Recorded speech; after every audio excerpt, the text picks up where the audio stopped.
Minggu lepas kita telah belajar dari 4 karakter Daud, ya. Jadi hari ini bagaimana keteladanan Daud yang perlu kita contohi dalam kehidupan kita, ya.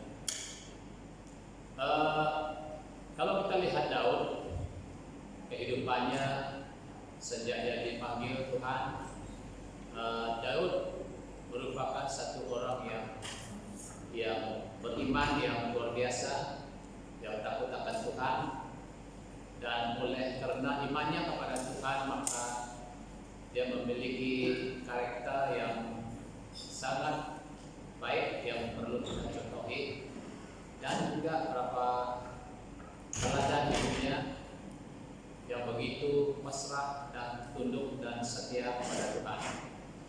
Jadi kisah Daud dengan Goliat sangat menunjukkan bagaimana Daud mengenal Allah, karakter dan keteladanan Daud ini perlu kita terapkan dalam kehidupan kita. Daud tidak takut, tidak gentar menghadapi Goliat yang begitu besar jika dibandingkan dengannya. Ia mengerti bahwa sebesar apapun Goliat, dia memiliki Allah yang jauh besar. Begitu pula dengan setiap permasalahan kita. Sebab apapun masalah yang kita hadapi, kita perlu terus ingat bahwa Allah lebih besar dari itu semua. Jadi kita perlu andalkan Tuhan dalam kehidupan kita. Jadi dalam semua aspek kehidupan kita perlu mengandalkan Tuhan, ya. Jadi yang pertama yang kita perlu belajar dari Daud, yaitu Daud selalu mengandalkan Tuhan, mengandalkan Allah. Jadi dari mana kita lihat bahwa Daud mengandalkan Allah dalam hidupnya? Mari kita baca dalam beberapa ayat ini. Kalau kita baca dalam 2 Samuel pasal 5 ayat 19, Daud, apa yang dia mau buat? Dia bertanya Tuhan dulu. Dia tidak mau bergerak atau melakukan sesuatu menurut kehendaknya sendiri, tetapi dia mengandalkan Tuhan. Yaitu kata dia di dalam 2 Samuel pasal 5 ayat 19, bertanyalah Daud kepada Tuhan, apakah aku harus maju melawan orang Palestina itu? Akan kau serahkankah mereka ke dalam tanganku? Jadi ini kata Daud, apakah aku maju? Daud tidak melihat dirinya. Daud tahu bahwa siapakah dia itu, seorang yang kecil saja dan tidak ada kekuatan secara tenaga, dan tetapi dia tahu bahwa Tuhan yang andalan dia. Dia tahu apabila Tuhan yang menyuruh dia, maka dia tahu bahwa Tuhanlah yang akan membantu dia di dalam peperangan. Itu sebabnya Daud bertanya kepada Tuhan, akan kau serahkankah mereka ke dalam tanganku? Katanya. Jadi apakah Tuhan mengizinkan saya pergi? Apakah saya harus pergi melawan orang Palestina? Katanya. Atau apakah Tuhan menyerahkan mereka ke dalam tanganku? Kata Daud. Tuhan menjawab dia, majulah, sebab aku pasti akan menyerahkan orang Palestina itu ke dalam tanganmu. Jadi Daud sudah mendapat jawaban. Jawabannya ialah dari Tuhan, ialah majulah, aku akan menyerahkan orang Palestina itu ke dalam tanganmu. Jadi sebelum Daud pergi berperang dengan orang Palestina, dia tahu bahwa orang Palestina pasti kalah. Sebab dia sudah tahu dari Tuhan. Maka itu tidak gentar, dia tidak takut sebesar manapun musuh, dan tidak takut sebanyak manapun orang Israel, orang Palestina. Dia tidak takut sebab dia sudah tahu jawaban dari Tuhan bahwa orang Palestina itu akan Tuhan serahkan dalam tangannya. Maka itu dia melangkah dengan iman, dengan percaya, pasti dia menang. Jadi inilah kita lihat Daud, dia mengandalkan Tuhan. Sesuatu perkara yang besar, perbuatan yang besar, harus kita bertanya Tuhan. Kita bertanya kepada Tuhan pada sesuatu yang kita anggap bahwa itu adalah perkara yang besar, yang mustahil. Apakah Tuhan membantu saya? Apakah Tuhan menolong saya, menolong kami dalam kami menangani masalah ini dan sebagainya. Jadi sampai kita mendapat jawaban dari Tuhan. Daud, dia mendapat jawaban dari Tuhan, lalu dia mau pergi. Sebelum Tuhan menjawab Daud tidak berani melangkah melawan orang Filistin.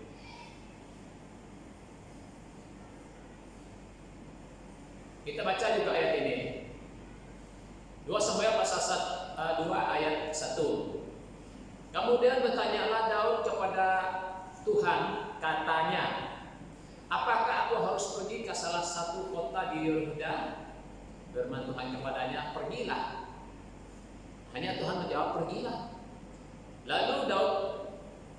Lalu kata Daud, ke kota mana aku pergi? Firman-Nya, ke Hebron. Jadi ini setelah peristiwa Daud dan orang-orangnya mengalah orang Amalek.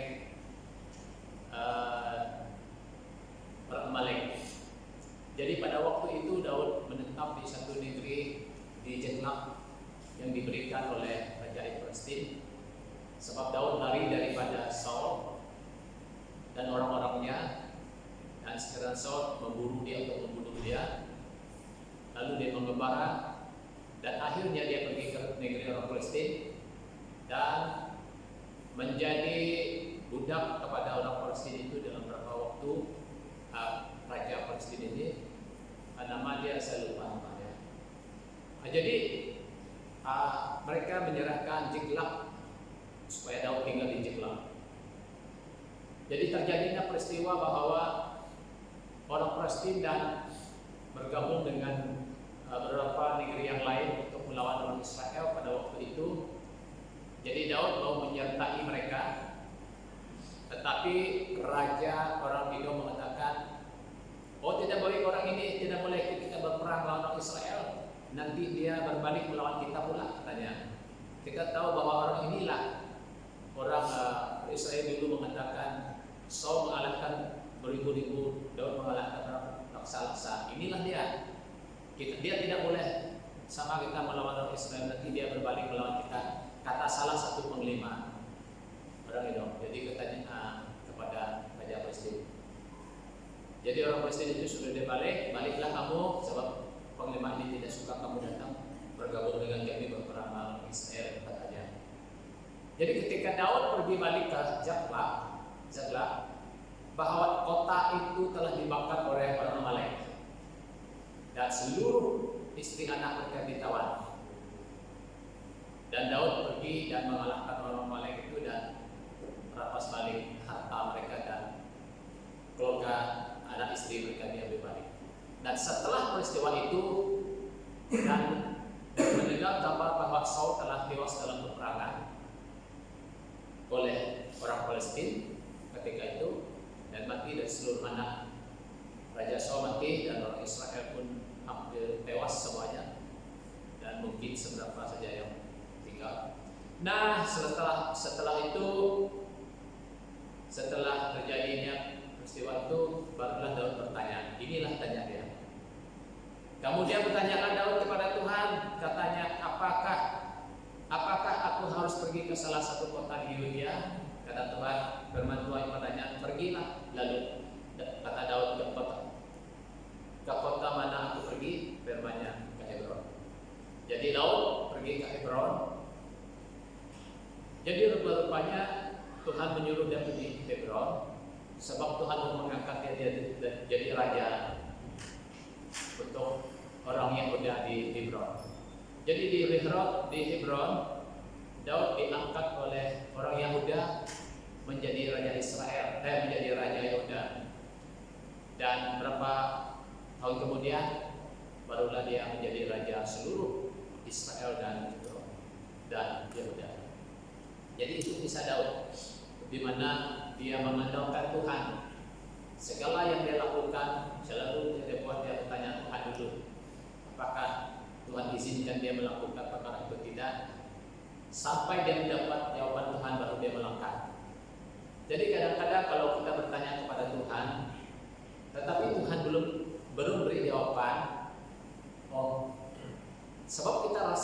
sudah berdoa, maka kita melakukan saja. Sedangkan kita belum mendapat jawaban. Itu kadang-kadang. Jadi Daud tidak seperti itu. Dia mendapat jawaban dulu dari Tuhan, baru dia melangkah.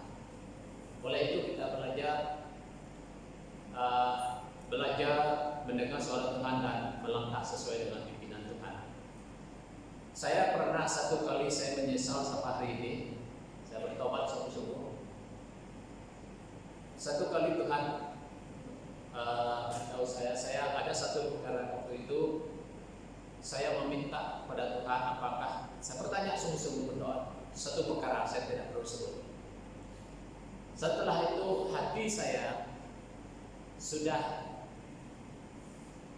tidak mau lagi, sebab saya sudah dapat jawaban dari Tuhan bahwa dari hati yang saya sebenarnya saya ingin melakukan barang itu, benda itu, tetapi bagi Tuhan dia tidak benarkan. Dan akhirnya saya dengar kata manusia. Saya lebih dengar kata manusia, beri dorongan, jangan takut, jangan ini memang betul, ini tidak salah. Sebagainya, itu pun orang kita saya percayai. Dan akhirnya ternyata itu adalah penipuan dan akhirnya kami keluarga sangat rugi. Baru saya kembali kepada suara Tuhan bahwa saya sudah tidak menaati apa yang dia bisikkan dalam hati saya. Saya menyesal sungguh-sungguh saya bertobat. Saya bertobat, Tuhan ampuni saya. Sebab perlu kita mendengar suara Tuhan, dan apabila Tuhan tidak membenarkan, jangan lakukan. Ia akan merugi kita dan membuat kita bersalah di hadapan Tuhan. Apabila kita tidak mau mendengar apa yang sudah Tuhan bicarakan kepada kita. Ada dua perkara yang kerugian kita. Yang pertama, kita rugi karena kita telah akan rugi kalau kita melakukan yang sesuatu itu. Dan yang kedua, kita bersalah kepada Tuhan, berdosa, sebab kita tidak mau menaati suara. Jadi inilah Daud senantiasa mengikuti pimpinan Tuhan, suara Tuhan. Suara Tuhan, kita harus belajar mengenal bisikan Tuhan dalam hati kita. Bukan suara hati kita, bukan suara yang jahat. Suara hati, suara Roh Kudus dan suara setan, kita boleh bedakan itu.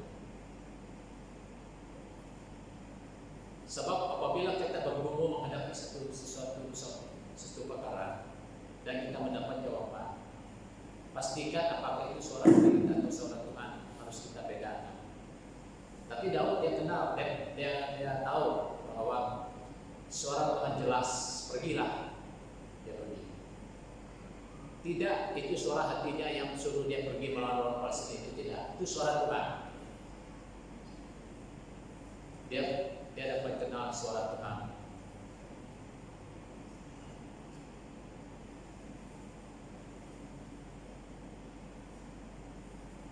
Dan yang kedua,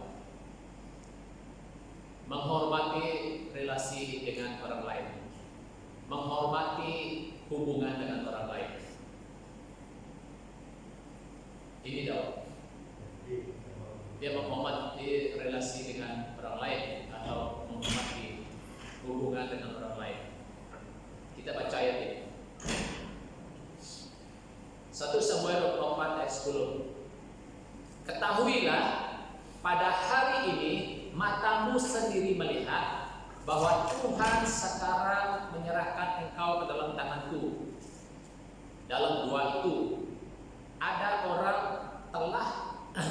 yang telah menyuruh aku membunuh engkau, tetapi aku merasa sayang kepadamu karena pikirku aku tidak akan menjamah tuanku itu, sebab dialah orang yang diurapi Tuhan. Nah itu kata Daud. Kalau kita lihat, ketika Daud tidak membunuh Saul, ia menghormati relasinya dengan Saul. Ia menghormati Saul sebagai rajanya, sebagai orang yang telah diuruti Tuhan, Daud menghormati Saul sebagai ayah dari Yonatan sahabatnya. Hal ini pun perlu kita teladani dalam kehidupan sehari-hari kita. Jadi Daud, dia menghormati Saul sebagai rajanya, orang yang diuruti Tuhan. Bahkan lebih-lebih lagi, Saul adalah bapak kepada Yonatan, sahabat karibnya. Dia mengasihi Yonatan seperti jiwanya sendiri. Jadi dia menghormati hubungan ini. Jadi walaupun Tuhan menyerahkan Saul kepada Daud untuk dibunuh, tetapi Daud tidak melakukannya. Sebab dia sayang kepada Saul, walaupun Saul sendiri yang mau mencabut nyawanya. Dia memelihara hubungannya dengan Saul dan juga Yonatan dengan Saul. Jadi, saudara-saudara, ini harus kita teladani dalam kehidupan kita. Jangan hubungan kita dengan saudara kita, dengan sahabat rapat kita menjadi rosak atau tegang atau bermasalah karena kita tidak dapat menghormati orang lain, tidak dapat menghormati mereka, kita tidak dapat mengampuni mereka, tidak dapat menerima mereka apa yang mereka lakukan terhadap kita. Banyak orang seperti ini. Ketika orang berusaha untuk menyakiti kita, ketika orang coba memfitnah kita, kita tidak dapat menerima hal-hal yang seperti itu. Tetapi kita harus ingat hubungan kita yang telah erat dahulu. Kita harus menghormati itu. Mungkin hubungan kita dengan keluarga mereka, dia sebagai saudara kita kan, karena dia adalah saudara kandung kita kan. Mungkin dia adalah orang-orang yang pernah telah melakukan kebaikan kepada kita, telah berjasa kepada kita. Maka kita harus menghormati relasi kita dengan mereka, supaya kita jangan membalas kejahatan itu seperti Raja Daud. Jadi ini yang perlu kita contohi dalam kehidupan kita. Sebab banyak yang melukai hati kita di luar sana. Sahabat kita, rakan kita, saudara kita, dan orang-orang yang kita percayai kadang-kadang melukai kita. Tetapi harus kita menghormati hubungan kita dengan mereka, supaya kita jangan membalas kejahatan mereka kepada kita.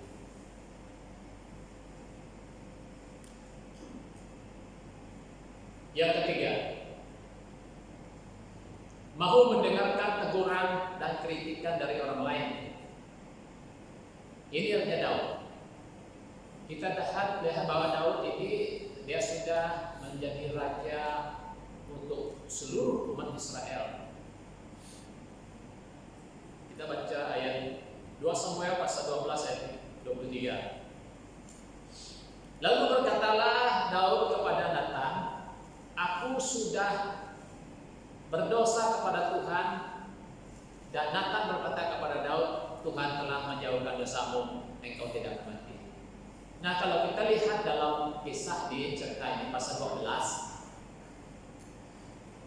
kehidupan Daud sudah, dalam kisah ini Daud telah melakukan dosa perzinahan, yaitu dia mengambil Batseba menjadi istrinya, dan suami Batseba dibiarkannya dibunuhnya di dalam medan perang. Itu perbuatan yang sangat berat, dosa yang sangat berat di mata Tuhan. Mula-mula dia berzina dengan Batseba. Akhirnya dia tahu Batseba mengandung, dan akhirnya mencari akal bagaimana menutupi kesalahannya. panggil Uria balik dari peperangan, suruh pergi tidur dengan istrinya. Dia tidak mau. Cari akal yang lain lagi, buat surat lewat tentara Uria pergi kepada Yoab supaya meletakkan Uria dia di barisan di depan, di mana musuh yang kuat. Selepas itu undur diri dan biarkan dia mati. Jadi Yoab pun melakukan seperti yang disuruhnya, dan akhirnya Uria mati di dalam peperangan. Dan Daud ambil istrinya tadi menjadi istrinya. Satu kesalahan yang besar, dosa yang besar.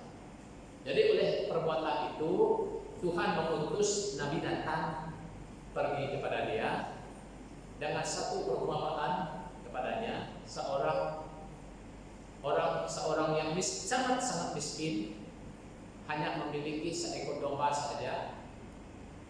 Tetapi apabila orang banyak datang ke rumahnya, dan dia ada satu raja, katanya ada satu raja, dia memiliki banyak kambing dombanya,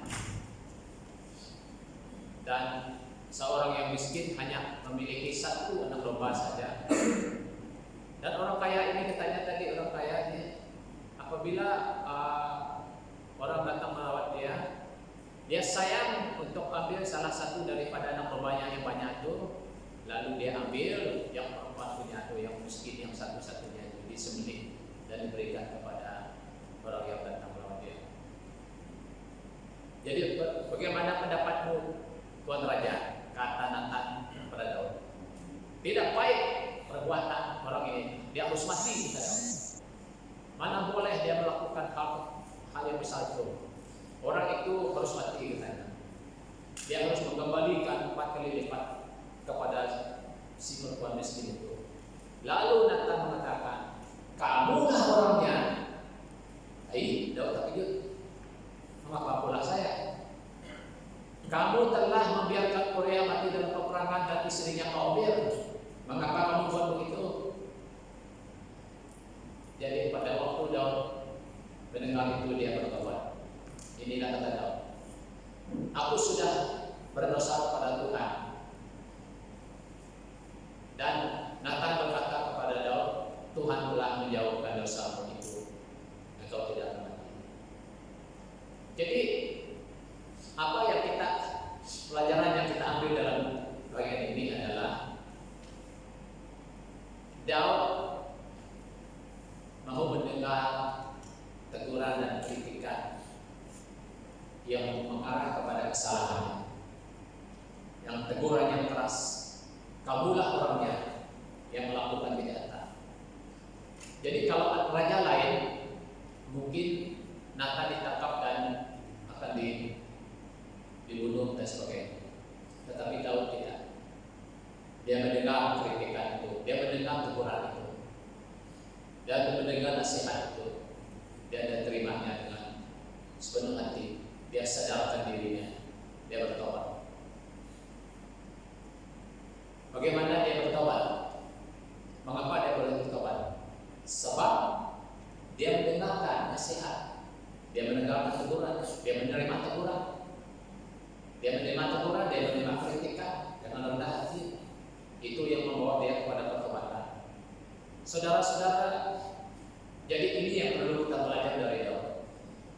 Kadang-kadang kalau orang menegur kesalahan kita, lalu kita tunjuk muka orang untuk kita, tunjuk dia balik. Kau ada pandai-pandai ajar saya, kamu pun begini, kamu pun begitu. Ini orang yang tidak mau terima teguran, selalu mau serang balik. Mau tegur sedikit, langsung serang balik. Tegur sedikit, terus serang balik. Tidak dapat terima.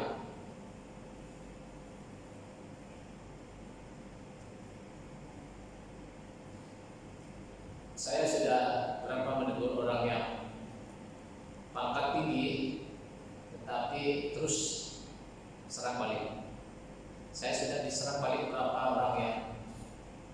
orang yang WB pun pernah. Saya tegur begitu. Tetapi apa yang terjadi? Mereka pula serang saya balik. itu tidak mau menerima teguran nasihat. Sebab kita sebagai pastor memang kita beban apa tindakan perbuatan yang kita buat. Maka itu ketika kita menegur dan tidak dapat menerima lalu selama itu. Daud tidak seperti itu. Seharusnya kita berterima kasih dengan sikap rendah hati, terima kasih atas teguran.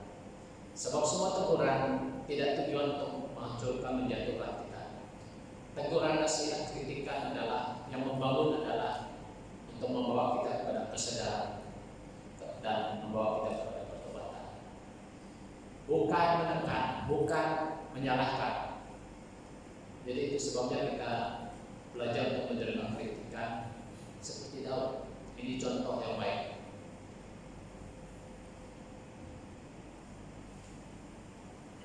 Daud melakukan kesalahan yang sangat berat ketika mengambil Batseba istrinya dan membunuh Uria, suami Batseba. Allah pun mengirim Nathan mengingatkan Daud akan dosanya. Ketika Nathan datang untuk menasihatinya, dia tetap mau mendengarkannya dan dengan penuh penyesalan. Dengan dia menyesal akan kesalahannya. Daud merendahkan diri, Daud menerima teguran, menerima nasihat, dan yang memimpin kita dia kepada pertobatan. Jadi dalam Timotius pun ada menyatakan begitu. 1 Timotius pasal 3 ayat 16 kalau kita lihat dikatakan di sini. Firman Tuhan bermanfaat untuk menegur, mengajar, mendidik orang dalam kebenaran.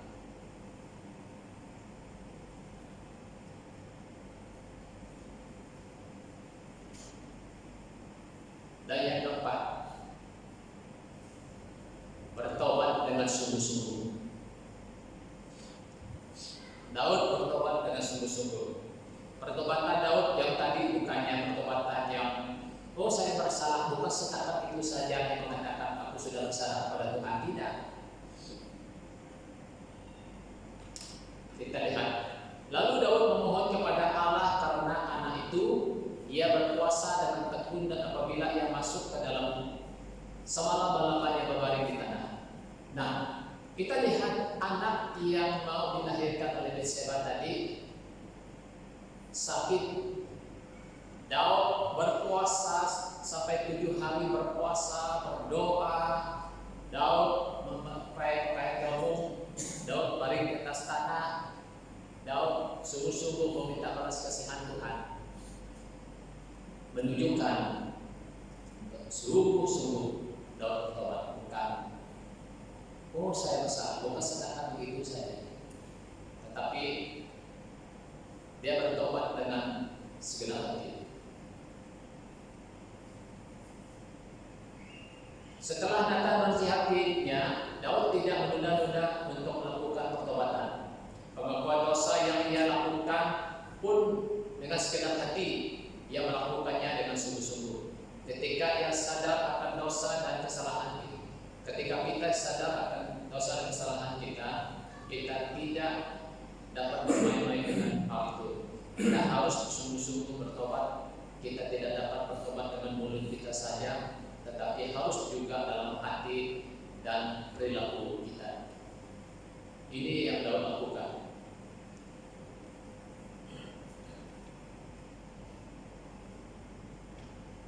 Bertobat dengan segenap hati. Jadi pertobatan Daud bukan sekadar pertobatan yang biasa-biasa saja, bukan pertobatan yang ucapan mulut saja, tetapi pertobatan yang sungguh-sungguh. Dengan dia berpuasa dan berdoa, dengan bergabung, dengan sikap perilakunya sedemikian menunjukkan dia benar-benar sungguh-sungguh berdoa. Jadi saudara-saudara, sangat penting kita harus bertobat dengan segenap hati.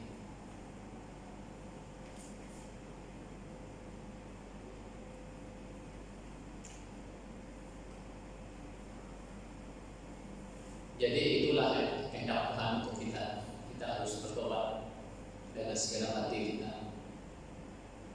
Jangan kita main-main dengan dosa. Jangan kita main-main dengan dosa. Kita mencari Tuhan. Ada orang selalu mengatakan begini, kalau kita lihat di kampung sana, oh tidak apa, harus minum saja kita. Nanti hari Minggu kita pergi uangnya di gereja, kita uang di dosa kita. Sepuas-puasnya melakukan kesalahan dosa, nanti hari Minggu kita pergi gereja, tak apa, dia main-main saja. Ini bukan pertobatan, ini mempermainkan Tuhan. Bagi saya itu bukan pertobatan. Itu kita mempermainkan Tuhan. Galatia pasal 6 ayat 7 mengatakan, jangan sesat, Allah tidak dapat dipermainkan. Apa yang ditabur orang itu juga yang akan dituaikan. Jangan kita berpikir, tidak apalah, nanti saya di hari Minggu nanti saya pergi gereja berdoa, kita pun dari Tuhan. Biarlah saya minum dulu, biarlah saya mabuk dulu, biarlah saya mencuri dulu, biarlah saya melakukan kesalahan dulu. Itu kita sudah sesat dan kita telah mempermainkan Tuhan. Jadi jangan kita berbuat demikian. Kita harus bertobat dengan sungguh-sungguh.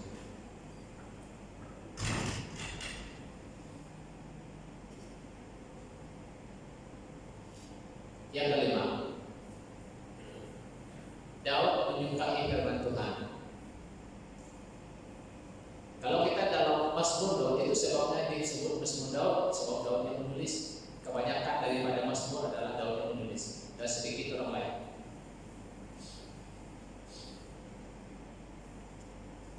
Dan ini Mazmur 119 ayat 97. Betapa aku cintai Tauratmu, aku merenungkannya sepanjang hari. Ini dari mulut Daud. Jadi bukan sekadar dari mulutnya, tetapi benar-benar dia menyukai Taurat Tuhan, dan dia benar-benar merenungkannya setiap hari. Jadi ini kita harus menjadi meladani di dalam hal menyukai firman Tuhan. Daud menunjukkan ketergantungannya dengan Allah melalui renungan firman Tuhan. Kita pun perlu terus-menerus membaca firman Tuhan. Firman Tuhan dapat membantu kita mengerti kehendak Allah atas hidup kita. Jadi itu sebabnya Daud selalu mengandalkan Tuhan, sebabnya tahu firman dan tahu Taurat Tuhan.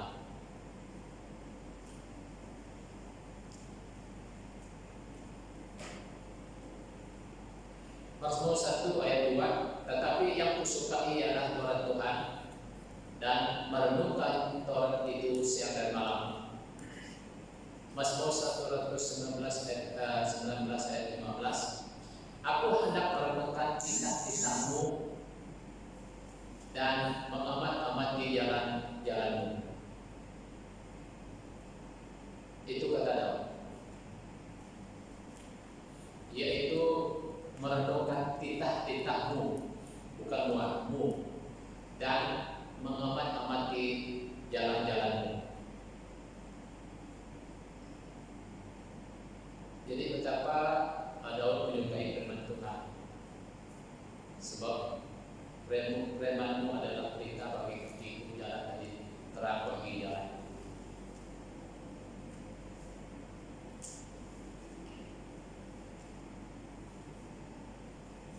Jadi saudara-saudara, inilah kelima poin yang kita lihat belajar dari keteladanan Daud yang perlu kita contohi dalam kehidupan kita.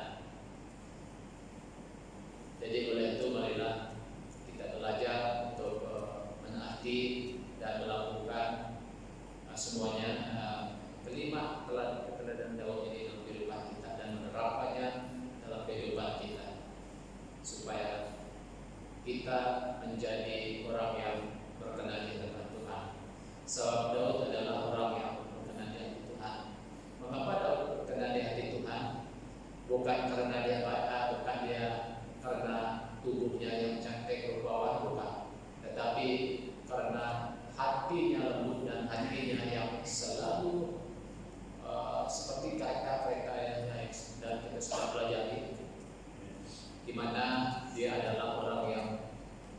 sungguh-sungguh mengandalkan Tuhan dalam kehidupannya. Walaupun kadang-kadang Daud melakukan dosa, kesalahan, tetapi cepat dia balik kepada jalan Tuhan dan bertobat dengan sungguh-sungguh dengan segenap hati.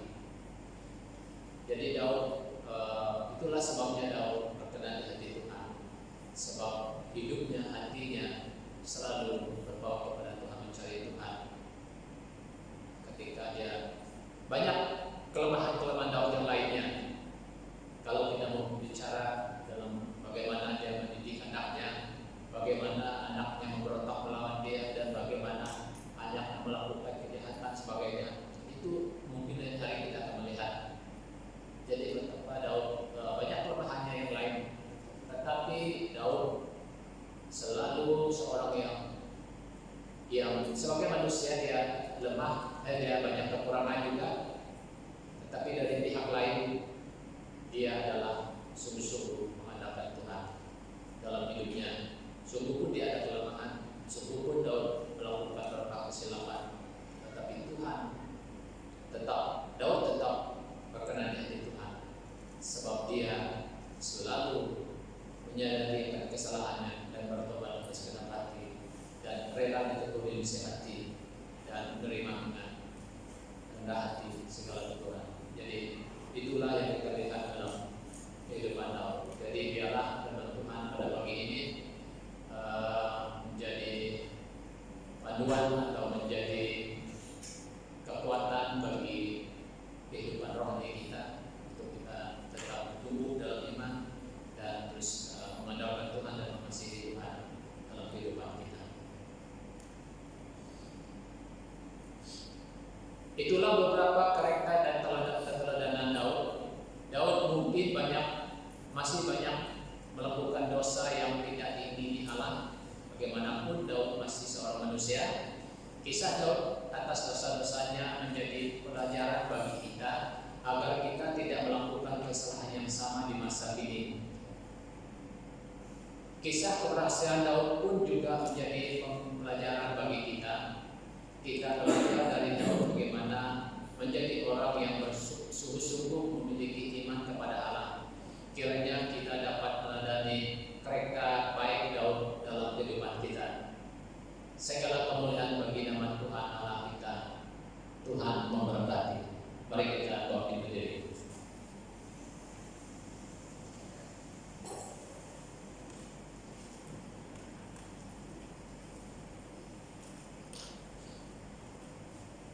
Mari kita datang di hadapan Tuhan, masing-masing kita berdoa dalam hati dan kita merenungkan firman Tuhan pada pagi ini, dan kita terapkan dalam kehidupan kita supaya kehidupan Daud menjadi pelajaran bagi kita, supaya kita berhasil dalam kehidupan kita, supaya kita tidak jatuh di mana Daud jatuh. Jangan kita jatuh di situ, sebab sudah ada teguran bahwa itu merupakan kesalahan dan dosa. Dan mari kita sama-sama mohon belas kasihan Tuhan untuk membawa kita sebagai anaknya. Haleluya. Bapa Surgawi, Bapa yang kami kasihi di dalam nama Tuhan Yesus, kami bersyukur kepada-Mu Tuhan karena Engkau hadir di tengah kami pada pagi ini. Engkau telah berbicara kepada kami dengan hamba-Mu yang telah menyampaikan firman-Mu Tuhan, dan hamba-Mu telah berhenti berbicara. Biarlah Roh Kudus Tuhan yang terus berbisik dalam hati setiap kami yang ada di sini, untuk menguatkan, meneguhkan iman kami, agar kami tetap kuat, tetap bersemangat, tetap setia kepada Tuhan, dan mengandalkan Tuhan dari seluruh aspek kehidupan kami, agar kami menjadi anak Tuhan yang setia, yang mengasihi Engkau, yang takut akan Engkau dalam kehidupan kami. Bapa, terima kasih, pujilah nama-Mu. Bapa, kami berdoa pada pagi ini, mohon kekuatan baru, mohon harapan baru, mohon semangat, mohon pelindungan, penyertaan Tuhan dalam kehidupan kami, untuk menuntun kami agar hidup kami di atas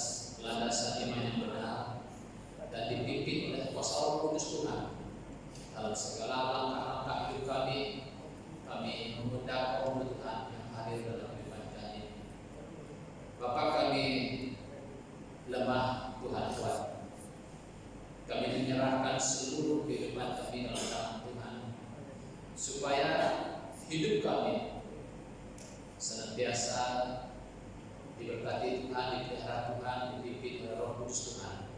Langkah-langkah hidup kami, masa depan kami serahkan semuanya dalam tangan Tuhan. Terima kasih Bapa di surga, kami percaya dengan kami mengandalkan Engkau. Kami percaya bahwa masa depan kami pasti diberkati Tuhan. Dan jangan biarkan kami melangkah luar daripada pimpinan Roh Kudus Tuhan. Tapi biarlah kami senantiasa dapat mengerti, dapat mengenal suara bisikan Roh Kudus Tuhan yang memimpin kami dalam hati kami, ya Tuhan. Terima kasih Tuhan Yesus, berkati jemaat kami, berkati seluruh jemaat Tuhan di ibadat sehari ini.